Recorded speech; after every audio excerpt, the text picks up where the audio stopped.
In this presentation, we're going to focus on goals. And first of all, what we're going to do is we're going to explore the benefits of goals, so positive effects associated with goals. Next, we move on to possible problems that can exist when people focus too much on goals or become obsessively focused on reaching certain outcomes. And in the final phase of this presentation, we're going to focus on the relationship between mindfulness and goals. So let's start with the benefits of goals. All right. So in our daily life, it's, I think, hard to imagine, what it would look like without goals. Goals are part of everybody's life. We have many, many goals. We have career goals. We have leisure goals. Maybe, we're about to plan a holiday, or we also have like personal goals that have to do with personal development. Maybe you want to learn to play chess or learn to play the piano or whatever it is. We have small goals, finishing tasks, or maybe like a very tiny goal, like just, getting a cup of coffee. Those are all examples of small goals that we set. But there are also big goals, of course, like building a house, or maybe like goals that take up to 10 years to complete. Whatever the goal is, I think we can say that goals are a big part of most people's lives.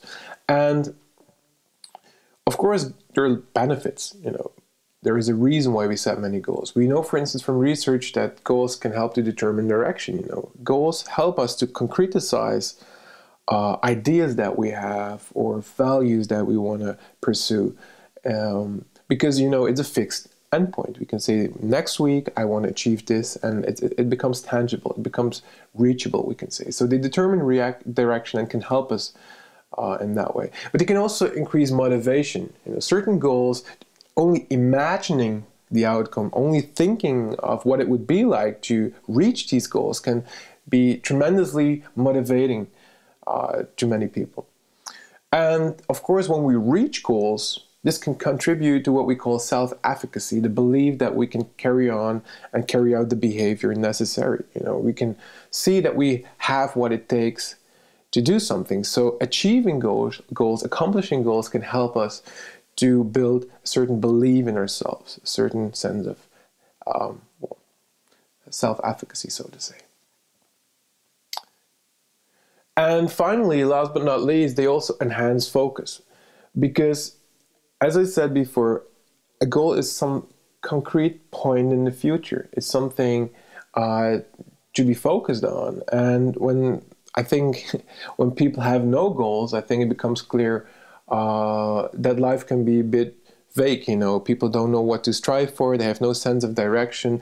And by having certain goals, obviously a limited set of goals, we can focus on one point and stay focused without getting distracted too much in other things. So these are all examples of positive aspects of goals. However, there are also a lot of pitfalls when it comes to goals. There are a lot of things that you should really be careful about when setting goals and striving to reach goals. And what I would like to do here is discuss the most important pitfalls of goals. Well, the first one is that goal setting can be very counterproductive. An excessive focus on goals can have paradoxical effects. So rather than getting closer to the goal, we sometimes find ourselves moving away from it. So in some cases, an excessive focus on the future, on the things we want to accomplish, can actually prevent us from getting there. There are quite some research finding on this, and just to illustrate a few, for instance, we found that less negative thoughts, when people strive for less negative thoughts about the self, when this becomes a very serious objective of people, actually, paradoxical people start to experience often more negative thoughts about the self and a decrease in self-esteem. But the same findings we also find in the literature on dieting and weight management. When people try to lose weight, really hard, trying to lose weight, what we find is that some people actually engage in more overeating and often actually gain weight rather than lose weight. And I think another example is falling asleep. When we really try hard to fall asleep, to reach this goal of sleeping, we find ourselves staying awake all night. And these are all examples of how in some cases, a focus on goals can prevent us from reaching these goals. I think when we look at the process that is at play here, it becomes obvious that it has to do with the discrepancy that exists between the present moment, the now, and the future. So let's say your current weight is 80 kilograms. Your current state is being awake. You have no diploma. You live in a small apartment. Well, these characteristics of the present moment can motivate people to set goals. So, for instance, the person who weighs 80 kilograms may want to lose some weight, and his desired weight is 60 kilograms. The person who's awake, he wants to fall asleep. The person with no diploma, he wants to, get his diploma. And the other person, or the same person living in a small apartment wants to move into a bigger place. Well, in any case, what we see here is that there exists a discrepancy between the present moment and the future. And what happens if we become too much focused on the goals, inevitably we also become very much aware of the fact that we're not there yet. We become very aware of the discrepancy that exists between this very moment, for instance, being awake, and where we want to be, sleeping. And this increased awareness can have many consequences. One of the most likely ones is frustration, because we feel we're not moving fast enough. Maybe we're experiencing no progress at all. Or we're just simply frustrated because of the fact that we're not there, we're not where we want to be. So frustration is a very common byproduct of an excessive focus on the future and the discrepancy between now and the future. Another one, and this one is interesting because paradoxically, many people believe that, in order to achieve goals, you have to be very, very focused on goals. But when you become too focused on goals, this means that part of your attention cannot be devoted to what you're doing in the present moment. So for instance, if I'm completing a difficult exam, and at the same time I'm worrying constantly about, will I do a great job? Oh my God, if I won't succeed, what happens? It's really important for me, and so on. Part of my cognitive resources, part of the attention that I have available for doing this task, this exam, is spent on worrying about the future, thinking about the goals, and so on. So per definition, there is less attention for the now, and thus a lower quality of the present moment activity. And in many cases, you just don't need to remind yourself all of the time of the goal that you're accomplishing or trying to accomplish by a certain task. You just notice and you can focus again in the present moment. So another very important consequence of an excessive focus on the future is that the quality of the present moment behavior can decrease significantly. So let's move on to another, I think, very obvious disadvantage of an excessive focus on the future, which is less attention for the present moment. Obviously goals are in the future. Per definition, a goal is something that is not there yet. You want to achieve it, so it's in the future. And as we all know, the future is something that you can think of, but it's not there yet. So the future is always a mental concept. It's always a thought. You can only think about the future. And this means that when we pay a lot of attention to goals, we also have a lot of thoughts. So we spend a lot of time in our minds, in our head, losing contact with this moment. And if we start to become obsessively focused on the future, we change our relationship with the present moment. So the present moment merely becomes a way to get to the next moment, because in fact, we can say that the goal is so important that every moment is perceived as a way to get to this goal. So it's merely a way to get to the next moment. It's always in the service of the goal, and it's never as important as the goal.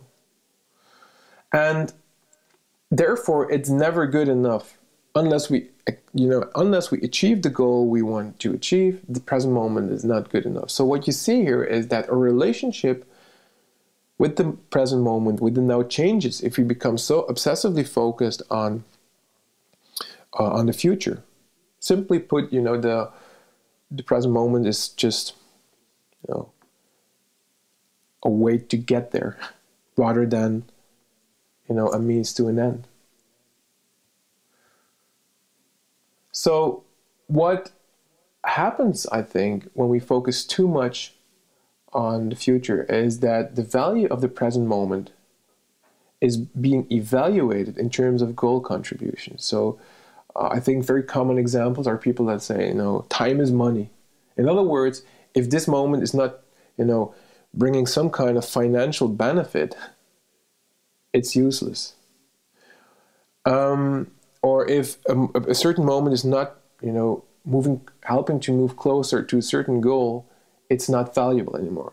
And if we adopt this quite extreme view, and this is what you often see in business cases, it becomes very difficult to see the true value of each moment, because we evaluate the moment purely in terms of its ability to contribute to a future goal.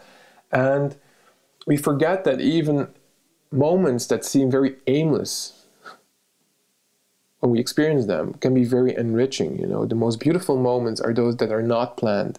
The moments that often do not contribute to, a higher goal or something. The beauty in life, I think, is the fact that it unfolds and that there is something hidden in each moment.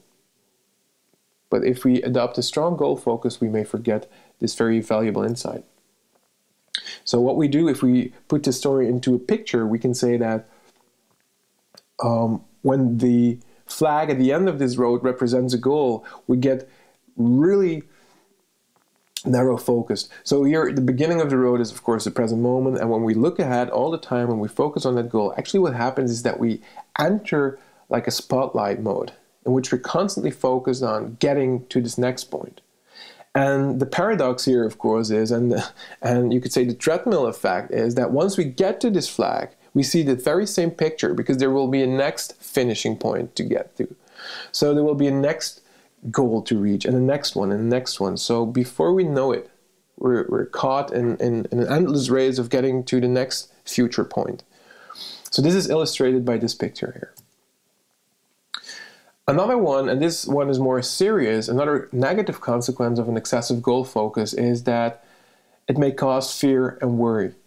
So a lot of attention for goals means that we spend a lot of time in our head thinking, and we may also become aware of very negative consequences of not, for instance, being able to reach goals.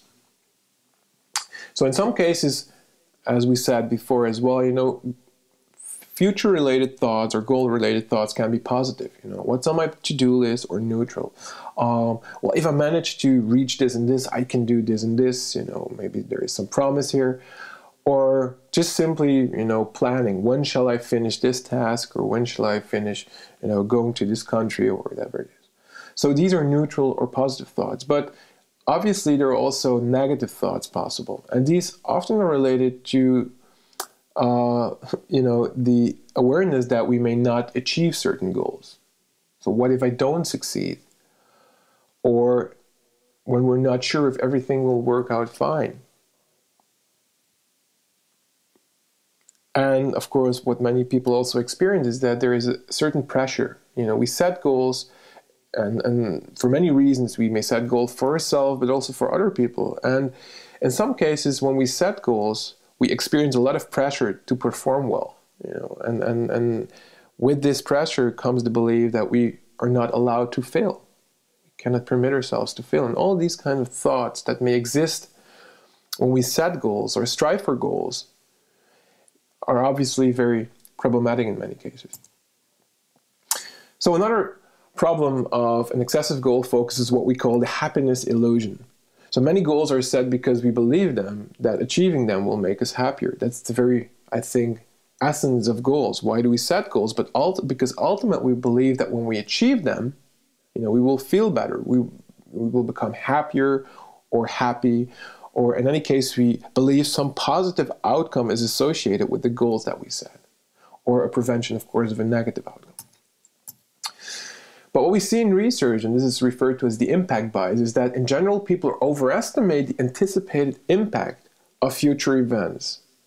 So this means that when you ask people, like, imagine what it would be like, to, for instance, lose your job or end up, in a divorce or something, people overestimate the impact of such an event. So they say, oh my God, I would never recover from this. I would stay miserable for many years and so on. But what we see is that when these events actually happen, people actually, of course, they feel not so good in the beginning and they may suffer, but after a while they come back to a certain baseline level again. And the impact of the negative event is way less than people expected it to be in the first place. So this is called the impact bias. And another one that is related, another research finding that is related to this is what we call hedonic adaptation. And hedonic adaptation means that we get used to everything we get and achieve. And once we're there, once we have our big house, or we have our, we're in a new relationship, or we finally manage to get paid more, after a while, that's just our new baseline condition. This is the new, actually, default condition we're living in. And we easily forget that we once were looking really forward to this condition, and we're used to it. So this is what we call hedonic adaptation. People win the lottery, for instance. They, of course, in the beginning, they're more happy than average. But after a year, they return to baseline levels again. So I think they become, you could say, they become used to what they have. And this is we could say, short-lived happiness. It's like drugs. Once we get the drug, it feels good, but after a while, we need more and more to get the same results. So it's a short-lived form of happiness. So far we've discussed negative consequences of an excessive goal focus. In this final part, we're going to focus on the relationship between mindfulness and goals. Well, first of all, mindfulness means that we pay more attention to the present moment. And if we take a look at the picture that we saw before, the picture in which the flag at the end of the road represents the goals we're striving for, we can say that mindfulness is not a way of forgetting the flag. Mindfulness doesn't mean that we don't set goals anymore, that we don't want to achieve that future point anymore. But mindfulness is a way to cultivate a balance between, on the one hand, the goals we aim to achieve, and on the other hand, the present moment that is taking us to these goals. So if we put this into a picture again, we can say that mindfulness is still shining some light, devoting some attention to the goal in the future, but devoting the most part of our attention to the present moment, because we realize that this moment is all we have. Now, the future is a concept. It's something that occurs in your mind. It's not really present there. And by only focusing on it, we lose contact with the playground of life, the very essence of life, which is this moment. This is all we have. If you lose contact with it, we basically lose life itself. So this realization helps us to, still make goals and plan and use our agendas, but at the same time, realize that it is the way to the goal that is most important. And we realize that we don't need to remind ourselves constantly of the fact that we are aiming to achieve a goal. In the back of your mind, in most cases, what you're doing and where it is taking you. So you don't need to check constantly of whether you're in line with your goals or not. So this is why it's so important to also focus on the present moment. And what you see in this picture is that once we do so, once we become more focused on the present moment and make the goal less important than the present moment, this means that our attentional space broadens. This is also represented by the fact that the attentional light that shines upon the first part of the road here is broader, it's bigger. It means that we just, get more out of life. We just see more. The richness of the moment is more present when we focus on it. So another reason to focus more in a mindful way, or to cultivate a mindful relationship with goals, is because it can lead to more productivity. When we focus our attention on the actions in this moment, it means that we have more resources available, obviously. When we really focus on what's going on in this moment, we have less frustration because we're less aware of the gap that may exist between what we're doing right now and the goal that we aim to achieve. So we become less frustrated by this gap because we're simply less aware of it. And most of all, I think, and most importantly, once we really focus on one thing, and I'm not talking about multitasking here, which is very unmindful, but we're focused on one thing in this present moment, we become less distracted by negative thoughts. Mindfulness helps us to notice when thoughts are present and return our attention back to this present moment. So in this way, we become less distracted by these thoughts that obviously have a negative impact on our productivity because they distract us from the very task that we're doing. So mindfulness can also lead to more productivity. Another consequence of being more mindful and dealing mindfully with goals is that fear also becomes less strong. This is a nice acronym I found in a book I once read. It said, like, fear can be translated as false expectations appearing real. And I think it makes sense because, in a way, fear is always a thought about something that may happen. You could say fear is the thought that we're not going to have something we think we need.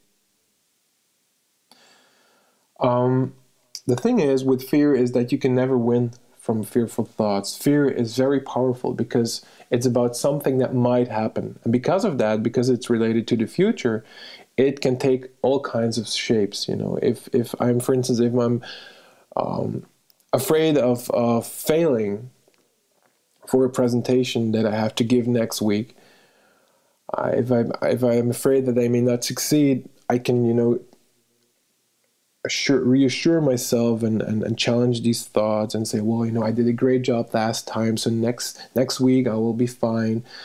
But the thing is, these thoughts, because they deal with something that is not present yet, they can challenge anything. They can say, well, yes, but this time there is a different audience. So I have to challenge again and reassure myself again. So I try to win from thoughts, but you can never win from fear because fear is always one step ahead because it's about something that is not there yet. It's about something that is not real. And therefore it can shape and mold and take any form. And therefore it's very useless to I think, win from fear by trying to come up with all kinds of rational explanations, because in the end fear will win. If you're especially for people who think a lot, they're used to challenge themselves and have critical views and everything, so it can easily become a black and white chess game where the white pieces represent the good thoughts about everything will be okay, and the black pieces are the fearful thoughts that tell you that everything is not okay, and so on. So to avoid this battle between white and black pieces, mindfulness is about the realization that fear is a thought about the future, and it's nothing more than that. It's a thought. It is no reality or truth. And once we become more mindful, we also start to recognize fear and become able to turn back attention to the present moment, to the task we're doing. And in this way, of course, because we become less obsessed with, for instance, goal-related fears or negative thoughts about goals, we, of course, free ourselves from the burden of having to deal with these thoughts.